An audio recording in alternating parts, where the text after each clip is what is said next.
Assalamualaikum warahmatullahi wabarakatuh. Hadirin hadirat sekalian rahmati Allah Subhanahu wa taala, kita lanjutkan pengajian kita. Alhamdulillah kita telah kaji dan kita telah bahas bersama tentang sunnah-sunnah di dalam sembahyang.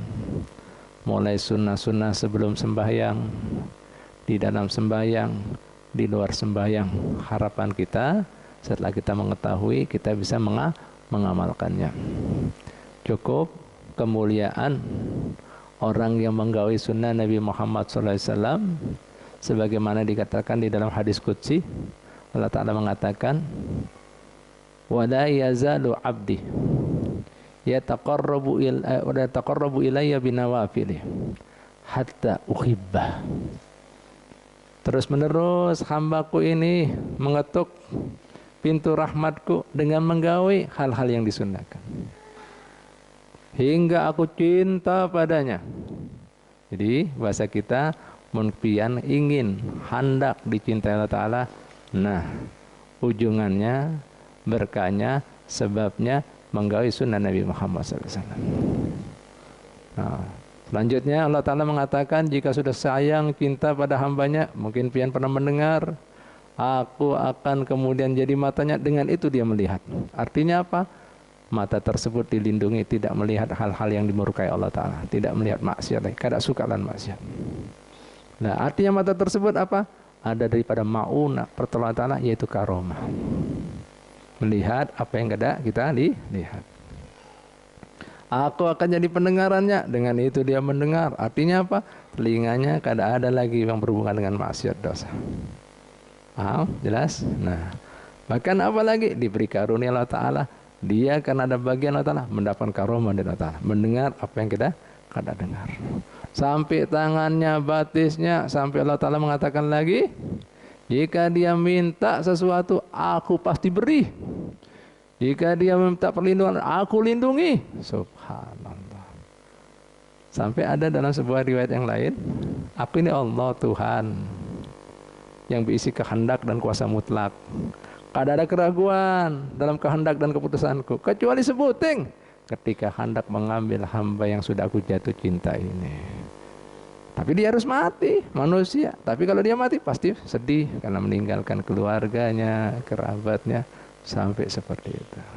Apa resepnya, Bu, Pak? Rahasia sunnah Nabi. Sebelumnya itu Allah Ta'ala mengatakan dalam hadis qudsi ini, dibuka ini resep jadi wali. Ayat firman Allah Ta'ala tersebut hadis qudsi mengatakan seperti ini pembukanya. Man adali waliyan faqad adantuhu bil harbi. Siapa saja yang ganggu, yang wani-wani lawan wali, aku buka genderang perang lawan inya. Baru Allah Ta'ala menjelaskan proses jadi wali. Yang pertama, tidak ada sesuatu yang paling aku cintai pada hambaku yang mau mendekatkan diri kecuali sudah menggawi yang fardu.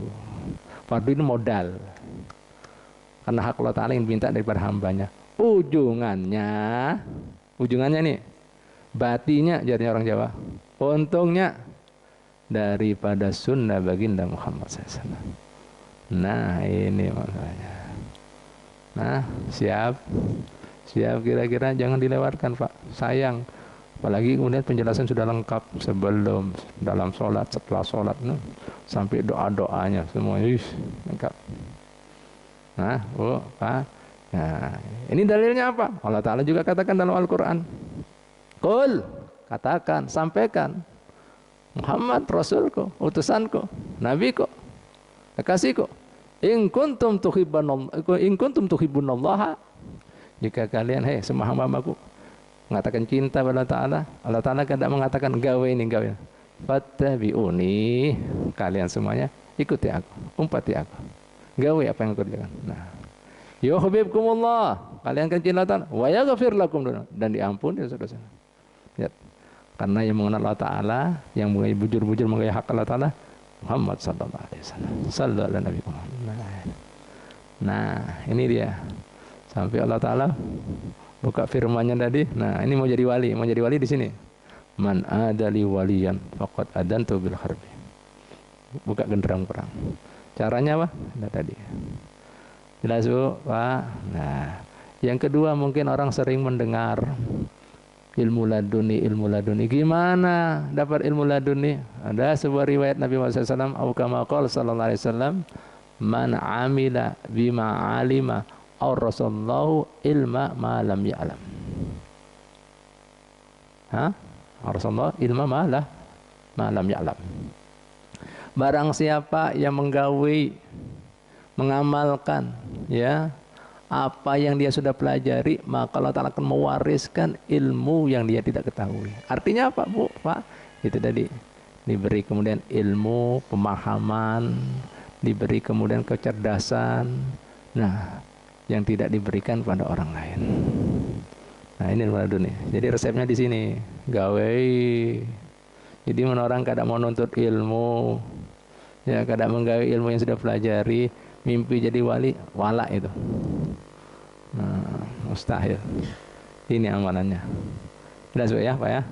Ini amalannya. Jelas kira-kira. Nah, ya, jangan ditinggalkan. Ini resepnya. Allah Ta'ala yang mengatakan. Ya. Nah, tuh Nabi yang mengatakan juga untuk dapat ilmu ladun. Diberi pencerahan, diberi penjelasan, diberi hidayah, diberi ketenangan, diberi petunjuk, diberi perlindungan. Nah, siap kira-kira? Nah, sudah Bu, Pak. Nah, wayah ini kebalikannya daripada sunnah makruh.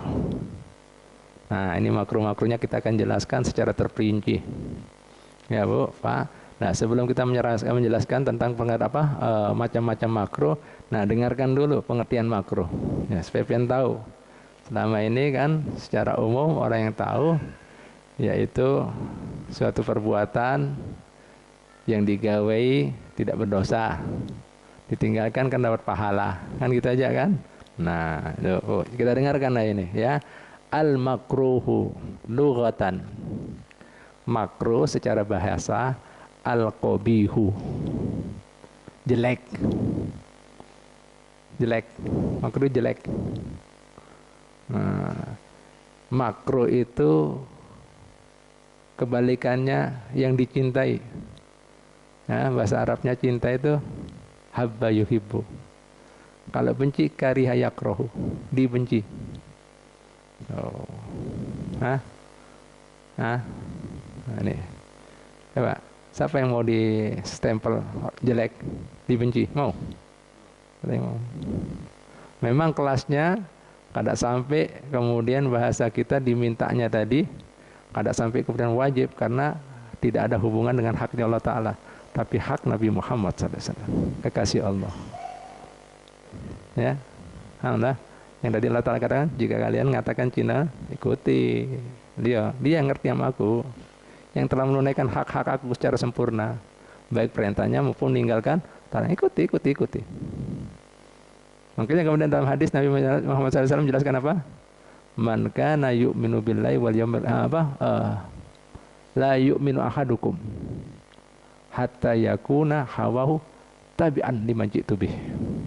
Belum sempurna iman salah seorang di antara kalian sebelum inya bisa menyeleburkan, menyatukan kebiasaannya sesuai dengan aku bawa, sesuai dengan yang kusunahkan. Nah, belum sempurna itu.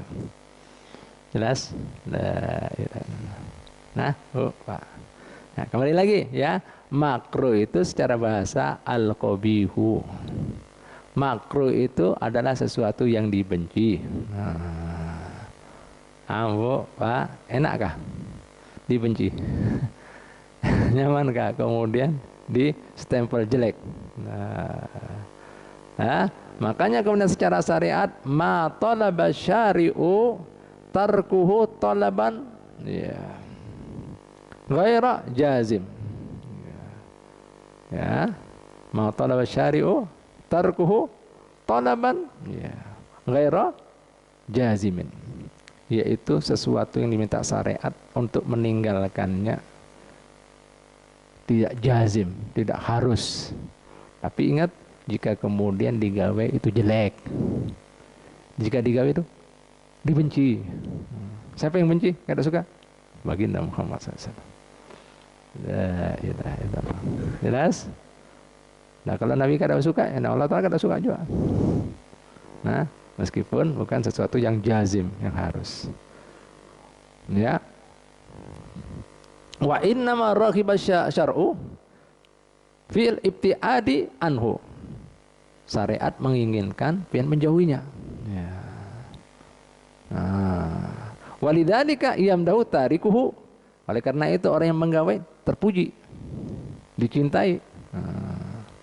Wala yadhummu wala yu'aqibu fa'ilahu. Tidak kemudian diiqab, disiksa yang melakukannya. Paham tuh? Ya, Bu, Pak. Nah. Wala yadhumu wala yu'aqu fa'iluhu. Ya, Bu, Pak. Nah, tidak sampai dihukum karena lain haknya Allah Subhanahu wa taala, tapi dibenci, tidak sukai. Lek kotor. Nah, paham, Bu, Pak? Dan yang kedua perlu pian ketahui. Nah, di dalam syariat kita itu dianjurkan untuk jadi orang yang berakhlak, yang baik, yang beradab. Makanya Nabi Muhammad SAW mengatakan dalam hadisnya, hiya rukum ahasinukum akhlaqo. Orang yang terpilih di antara kalian, orang yang kemudian terpilih, artinya yang baik di antara kalian, yaitu yang paling bagus akhlaknya, adabnya. Nah, Bu, Pak, jika orang tidak memperhatikan adab, nih urut-urutannya. Nih. Nah, tadi baginda Nabi mengatakan orang yang paling bagus terpilih di antara kalian, yang cakep, yang menarik, yang tercinta, dan kemudian apalagi yang dikagumi di mata syariat, itu yang paling bagus adabnya, akhlaknya. Nah, ingat disebutkan oleh para ulama kita, jika manusia meremehkan, tidak mengindahkan urusan masalah akhlak, budi pekerti yang baik, adab yang baik, pasti dia tercegah untuk menggawai yang sunnah. Pasti. Nggak bisa.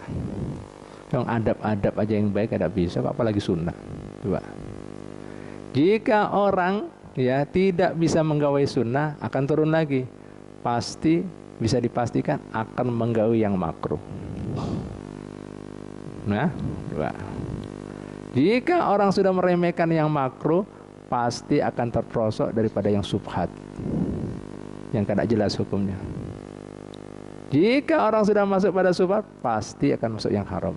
Sebagaimana Nabi mengatakan dalam hadisnya, waman waqa fi subhati waqa fil haram. Siapa yang terperosok di dalam urusan terperosok di dalam urusan yang subhat, pasti akan masuk pada yang haram. Nah, urutannya, Bu, Pak. Kenapa?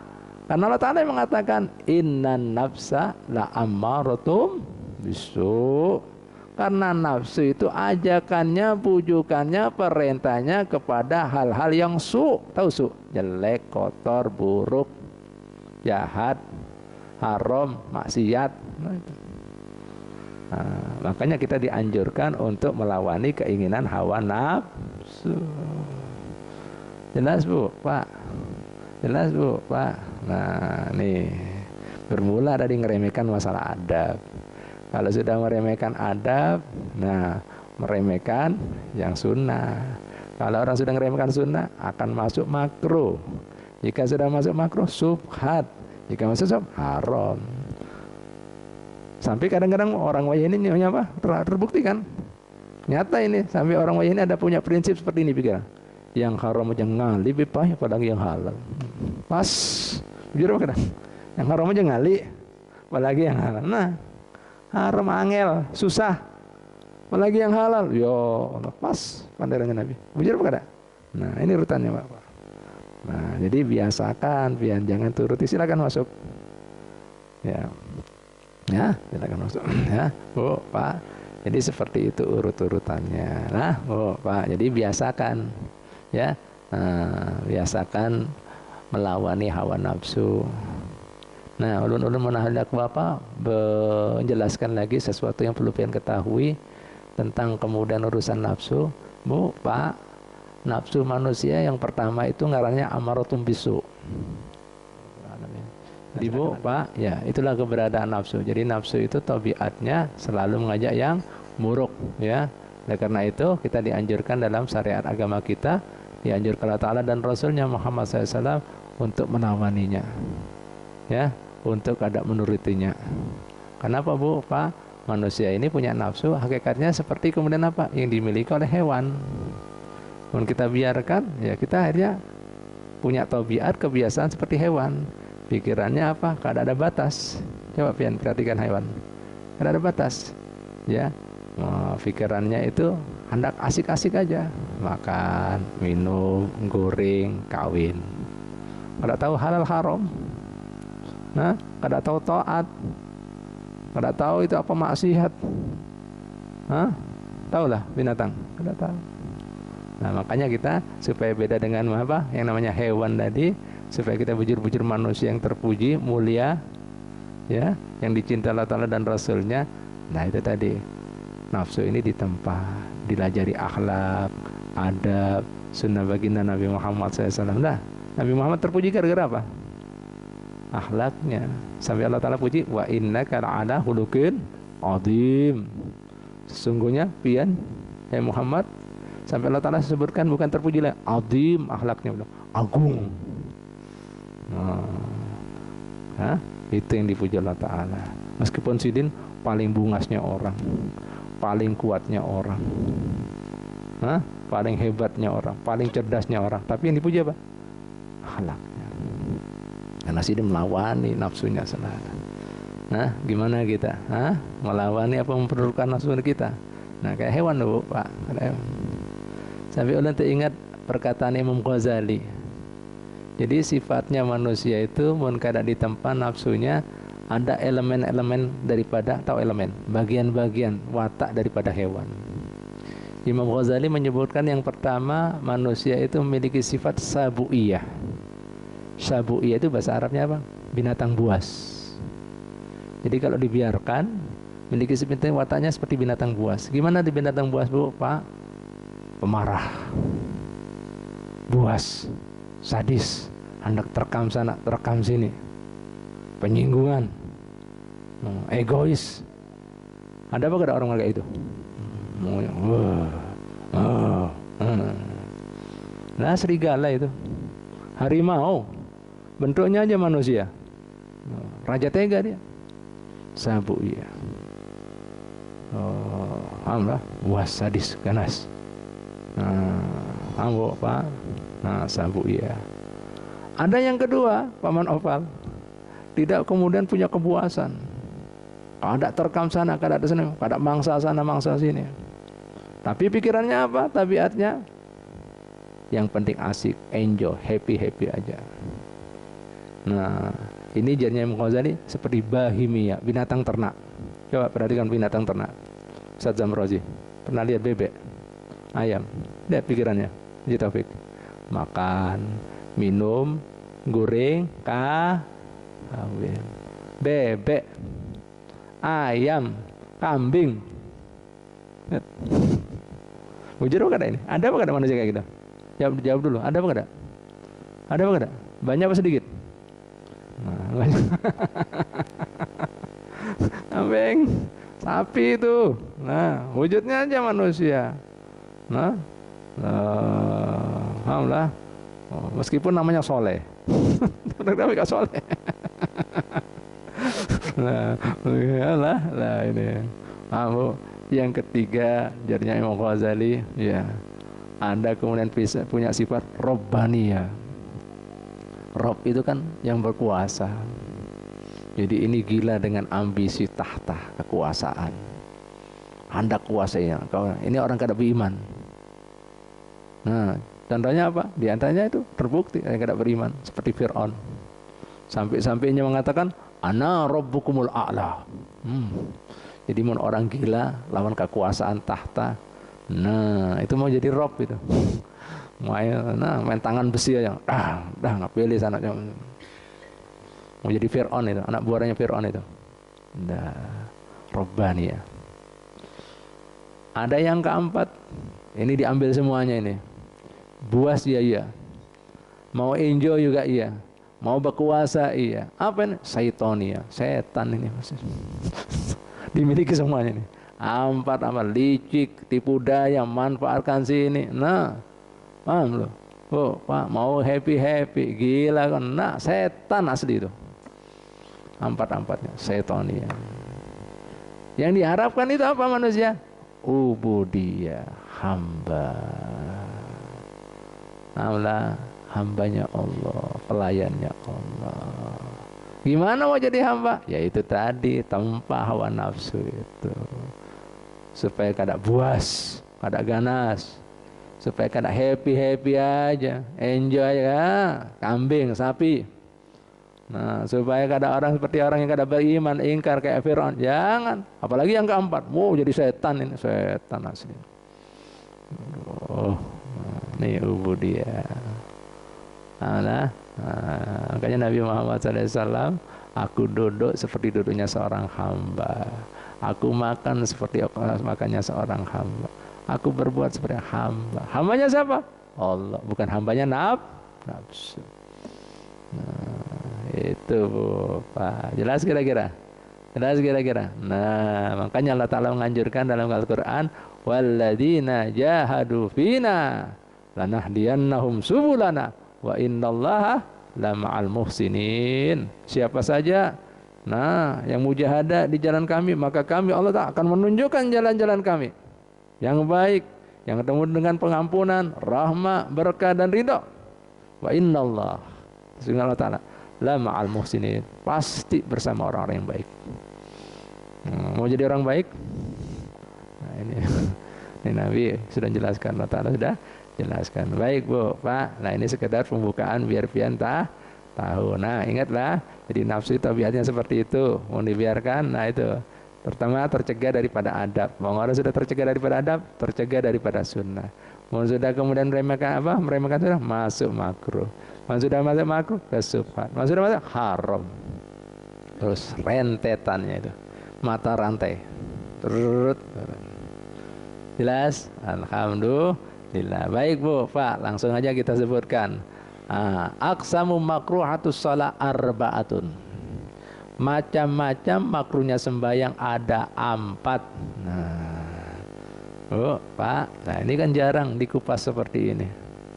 Nah, ada 4. Yang pertama, makruhatun min nihayati makanis shalah.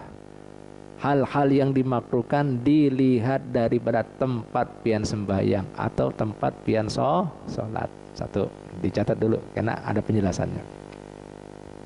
Apa saja tempatnya kan sudah disebutkan. Disebutkan di sini ada 15 tempat pian makruh. Oh, nggak main-main, 15 saja. Oh, banyak kan. Yang kedua, wa makruhatun min nahiyati halil musalli. Makruh-makruhnya sembahyang dilihat daripada keadaan orang yang sembahyang atau sholat. Jadi keadaannya, kapan pian, keadaan apa yang pian dimakruhkan ketika pian sembahyang. Yang ketiga, wa makruhatun min nahiyati mukhalafati ba'di sunani au tarkiha, yaitu makruh-makruh yang sembahyang dilihat daripada bertentangan dengan sebagian sunnah atau meninggalkan yang lalu. Ya, tinggalkan lalu. 3. Yang keempat, wa makruhatun min nahiyati fi'liha. Makruh-makruhnya sembahyang dilihat daripada perbuatannya. Nah, baik, kita masuki yang pertama ya, kita sebutkan. Kita sebutkan semuanya. Ada 15. Kalau kita sebutkan semuanya mungkin nanti sampai jam 10. Ya, sebagian dulu ya, Pak ya.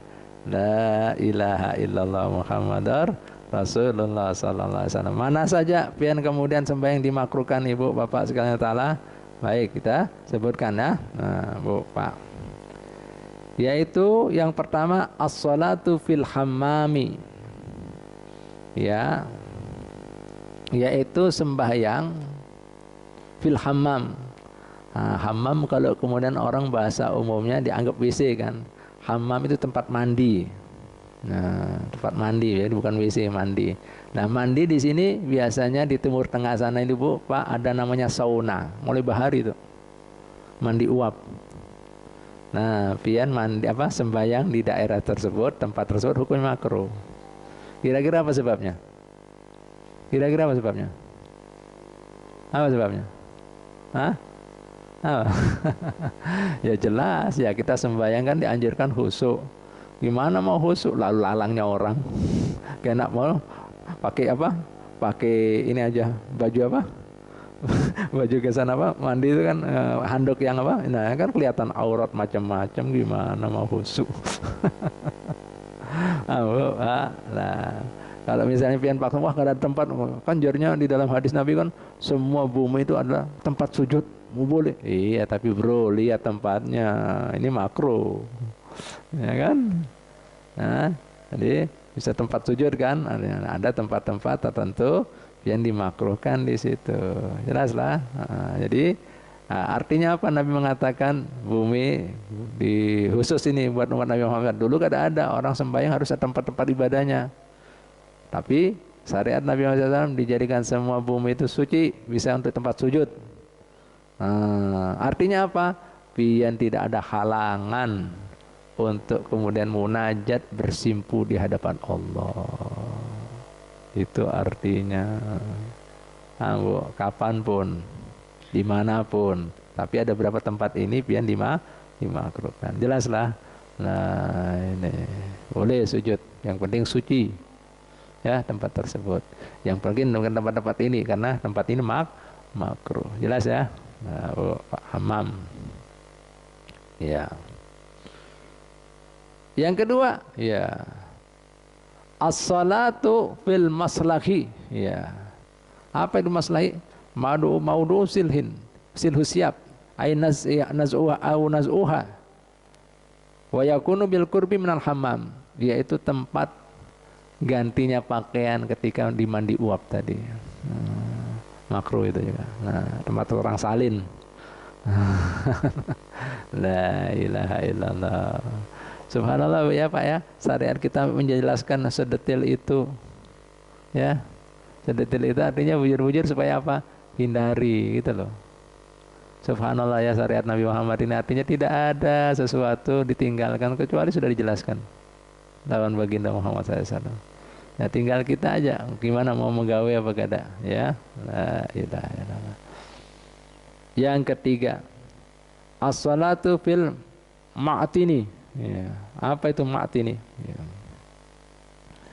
Yaitu atanul ibil wa huwa al-mahallu alladhi tanaha ilaihi ba'da syurbiha liyasraba ghairuha au tasrabu au tasruba au tasrubu hiya asanian ya, yaitu tempat minumnya onta. Nah, di tempat misalnya ada peternakan onta, tempat kemudian minumannya onta itu ya sekitar situ makruh juga. Paham Pak ya? Makruh. Yang keempat, as-salatu bil madzarah, yaitu tempat pemotongan hewan, rumah potong. Itu makruh juga. Nah, Pak. Ya, nah ilaha illallah. Ya. Yang kelima, as-salatu fil maqbarah allati lam tumbas, sembayang di pekuburan yang mana kubur tersebut belum dikeduk, karena kalau dikeduk takutan ya namanya ada jasad, nah sudah berubah ini dan itu kan najis, jadi belum dikeduk. Nah, salat di pekuburan hukumnya juga makruh.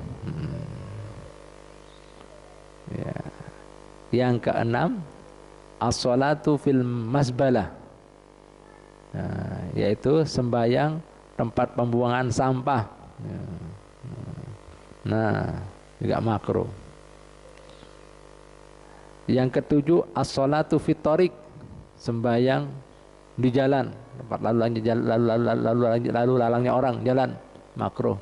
Makanya semalam kan bahkan pian di masjid pun itu sembayang dianjurkan ada sutra sahis, ada pembatas, supaya apa? Ya itu tadi, supaya bisa khusyuk tidak dilewati orang. Nah, ada temboknya, ada tembok cari tihang, loh, sampai ada urutannya. Mungkin ada lagi apa? Ya, mengandak sesuatu yang diandak yang tinggi, misalnya apa? Tongkat ke apa? Nah, kada ada lagi, pakai apa lagi? Sejadah. Oh, kada ada sejadah lagi, sampai digarisi. Oh, oh, sampai seperti itu. Ini semua kalau pian perhatikan semuanya, karena jika pian sholat tempat-tempat seperti ini, pasti kada khusyuk. Paham lah, kada khusyuk. Nah, itu intinya, ya. Dan antara sembahyang itu intinya khusyuk. Nah, paham, Bu, Pak? Yang kedelapan, as-salatu fil kanisah wal bi'ah, yaitu sembahyang di tempat ibadatnya kaum Nasrani kanisah. Wal bi'ah itu tempatnya orang ya Yahudi. Nah, paham, Bu, Pak? Nah, makruh. Nah, gereja itu. Malah sekarang gerejanya disuruh jaga lagi, gimana? Ya, eksklusif ya. Nah, mau ibadah mereka dijaga, kita nggak dijaga. Ya Allah. Nah, Pak. Nah, ini gimana sampean mau khusyuk? Nah, lihat ada ini, ada itu. Oh, bingung kan itu. La ilaha illallah Muhammadur Rasulullah. Nah, Pak. As-salatu ala satil Ka'bah. Sembayang di atas Ka'bah. Atapnya Ka'bah di salat ini. Ini mau cari sensasi, wah biar besar pahalanya, mau naik Ka'bah di atas, wow kacau ini. Makro, nah ilah nggak malah bagus malah makro, ya, Bu, Pak, ya. Kemudian apa lagi? Ya kita ya as-salatu fi batnil wadi ma'a tawakkui, ya, tawakkui suyuli, sembayang di tengah lembah. Nah, takut-takutnya apa nanti lewat itu air bahnya. Sholat. Nah, kan enggak usuk pasti. Nah, itu, Pak. Terus kemudian apa lagi? As-salatu, ya, maudul makas.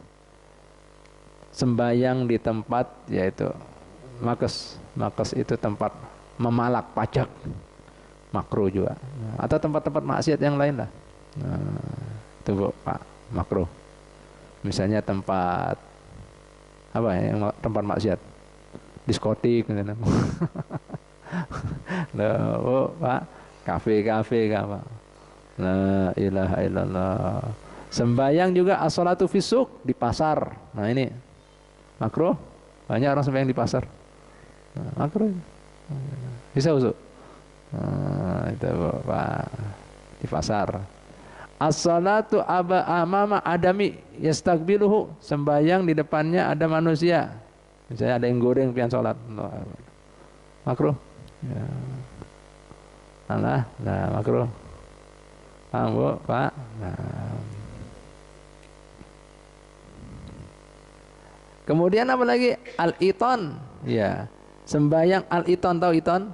Wa huwa ittahadu musalli walau imaman, ya, maudian yusalli fihi wala yantakilu anhu ila ghairihi. Orang kemudian sembahyang tidak pindah, satu tempat aja. Nah, walaupun sudah istiqomah di sini Bapak, mana? Makruh. Kenapa makruh? Karena kita dianjurkan untuk memperbanyak tempat-tempat kebaikan. Karena apa? Kena jadi saksi.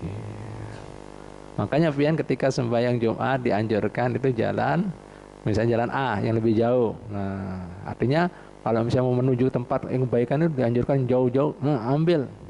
Bolehnya nggak dekat, lebih pendek, karena selesai sudahan. Ini malah kadang-kadang orang lupa, justru urusan yang baik-baik koler. Tapi kalau urusan yang maksiat jauh-jauh didatangi. Oh, supaya banyak langkahnya gitu, Taufik. Nah, bolehnya jalan pintas karena sudah boleh. Loh, sampai disunahkan gitu loh, Bu, Pak. Seperti itu. Lah, oleh karena itu jika pian misalnya sholat juga apa, jangan satu tempat, bergerak dikit-dikit, karena itu nanti akan jadi saksi. Ingat, tempat kebaikan akan jadi saksi, begitu pula tempat maksiat akan jadi saksi juga. Ya Rob, Gumbili bin Ubi Kayu pernah main mata di sini. Gumbili bin Ubi Kayu pernah main mata di sini. Ngaku ini jadi saksi. Bu, Pak. Subhanallah. Makanya disunahkan bergerak sedikit. Nah, meskipun pian adan contohnya kayak gini. Misalnya adan di sini lurus. istiqomah bergerak sedikit selangkah kan. Kayak itu juga sembahyang pian. Misalnya di sini gerak sedikit, maju kak, mundur kak. Yang penting ada gerak. Ini wayono kan tidak paham. Istiqomah pipa di sini aja istiqomah. Nah, sunnah perbanyak. Jangan kalah sama iblis. Iblis itu langit lapis 7 luas besar. Kalau lapis sekilan ini pasti ada bekas ibadahnya. Oh, tak sopan kak lawan iblis. Nah nih, oh pak, la ilaha illallah. Nah sunnah, nah sunnah. Buat banyak nih sebagai bukti. Nah, pian hadir di sini ada pengajian loh, jadi saksi. Nah, duduknya juga gitu, bisa duduk situ aja, minta lagi. Oh, nanti minta. Allah, nah, disunahkan. Nah, Pak, ya. Yang terakhir ya, as-salatu musawiyan lil imami fil mauqif.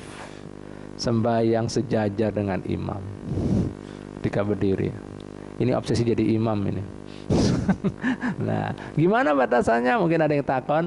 Batasannya itu tumit ya, tumit. Karena awaknya manusia beda-beda. Ada yang kemudian bertianan kada keluar anaknya, perutnya buncit. Ada yang 5 bulan, ada 7 bulan. Batis kan kada sama. Nah, dilihat dari tumitnya. Jadi mensejajarkan shaf itu tumit, bukan awak. Mun awak ya beda-beda dong. Tumitnya. Nah, sejajar dengan imam, tumitnya sama. Nah, jadi pian dianjurkan mundur di belakang tumitnya imam jika berdua. Alhamdulillah. Jika ada lagi orang mundur makmumnya. Jika nggak paham makmumnya ya imam yang maju. Alhamdulillah. La ilaha illallah. Itu sunnahnya kayak gitu. Nah, sampai di sini ya ulun percepat khusus untuk apa? Tempat-tempat pian dimakruhkan sembahyang. Mungkin sampai sini. Adakah pertanyaan? Silakan jika ada yang mau tanyakan. Silakan.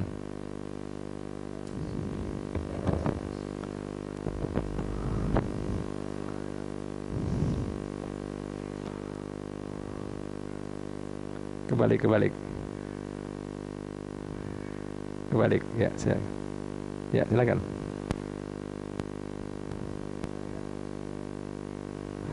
Aksi mahasiswa demonstrasi baik di Indonesia mana-mana negara kan, nah, itu kadang-kadang mereka masuk waktu sholat dia azan langsung di jalan itu dia sholat.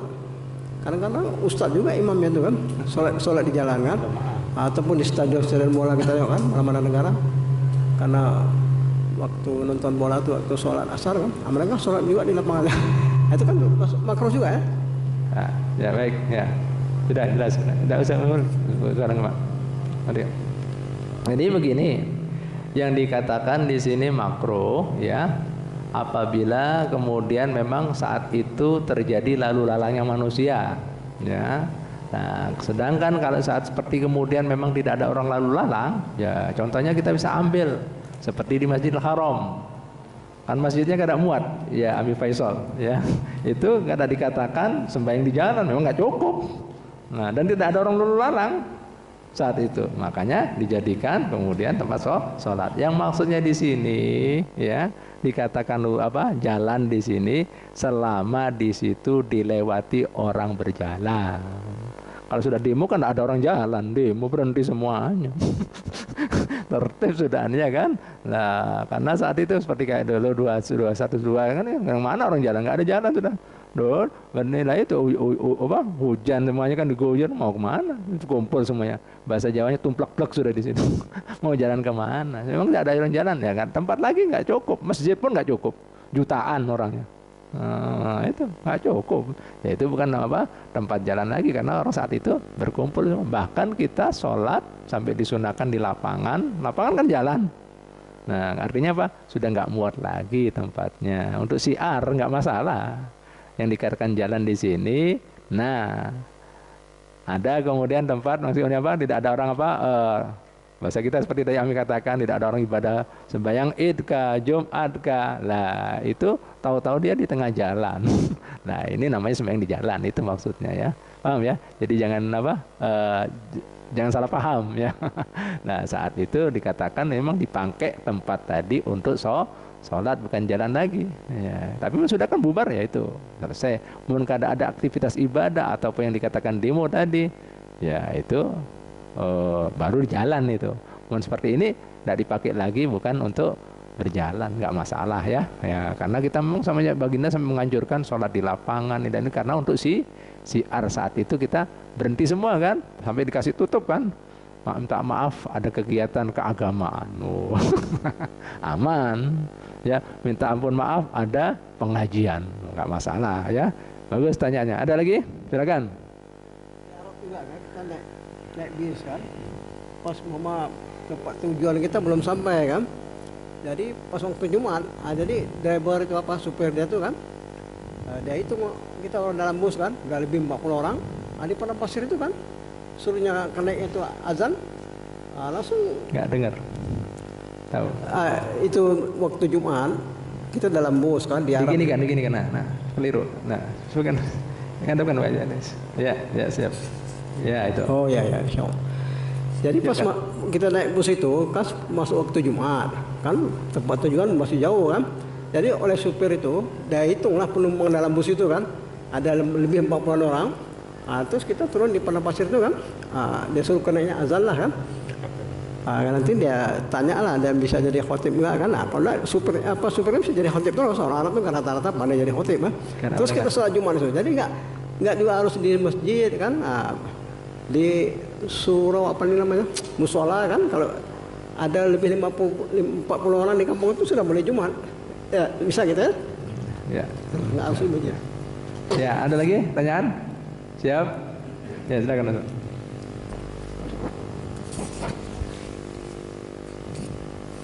Assalamualaikum warahmatullahi wabarakatuh. Waalaikumsalam. Berhubungan dengan masalah tempat makruh sholat di pasar. Umpama di pasar itu jauh dari musola atau dari masjid, kemudian waktu masuk sholat harus terpaksa sholat di pasar, Bib.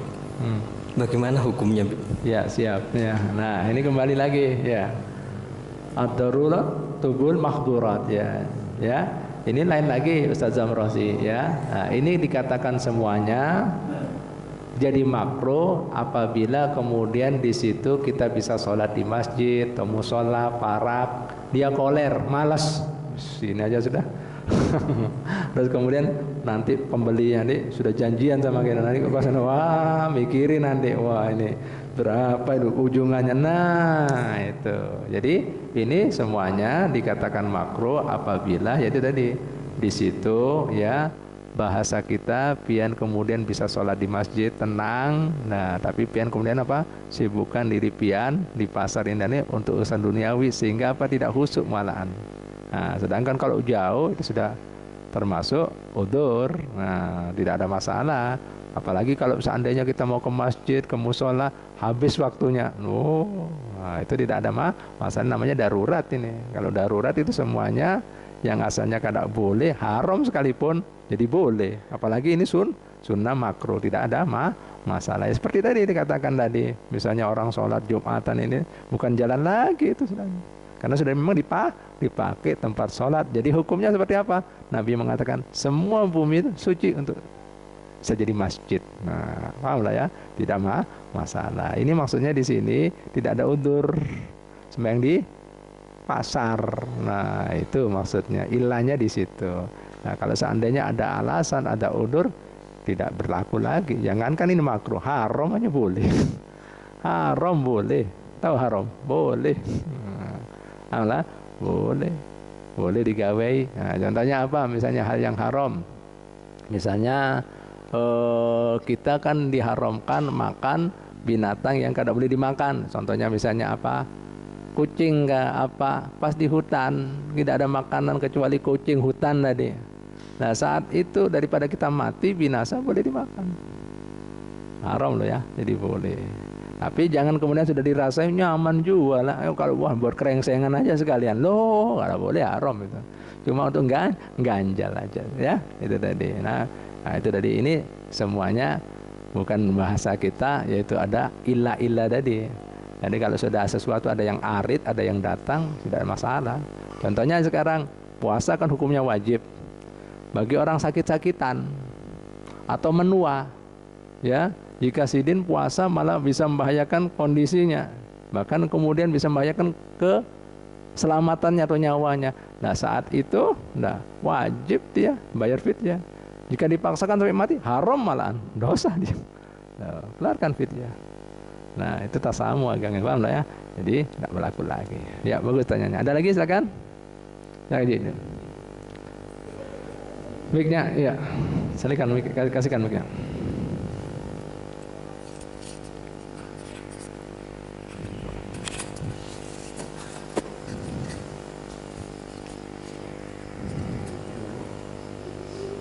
Assalamualaikum warahmatullahi wabarakatuh.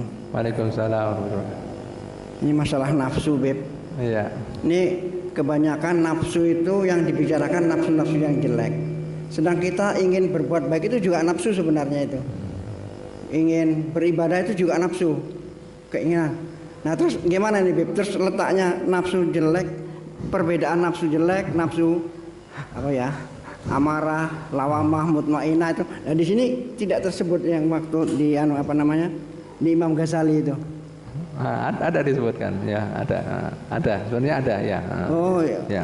Jadi kan gini tadi Haji Edi, ayo katakan, ya Allah Taala itu disifatkan tadi nafsu yang jelek, yang amaro bisu.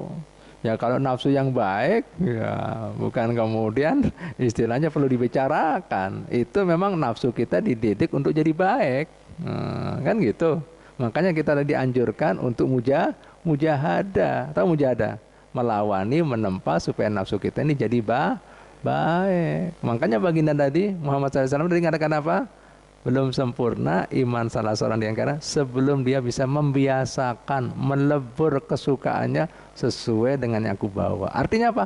Nafsunya mengikuti nafsunya Nabi Muhammad. Loh, itu. Jelaslah. Nah, perlu diketahui itu. Jangan seperti nafsu hewan. Nah, seperti tadi, jangan sabuiyah. Jangan bahimiyah, jangan setonia, itu maksudnya. Jadi, lah kalau sudah baik, bukan nafsu itu namanya. Memang dianjurkan, itu artinya sudah berhasil, sudah jalan. Perlu ditempa. Ini kita bicara nafsu yang masih liar, masih tipenya sabuiyah, bahimiyah, robbaniyah, setonia. Belum jadi hamba ini. Nah itu aja, jadi harus dipilah-pilah. Nah ini kita bicara itu. Bagus tanyanya. Ada lagi yang kedua? Warahmatullahi wabarakatuh. Sudah selesai. Cukup. Alhamdulillah. Ya, jelas ya kira-kira ya. Alhamdulillah. Cukup. Ya, alhamdulillah.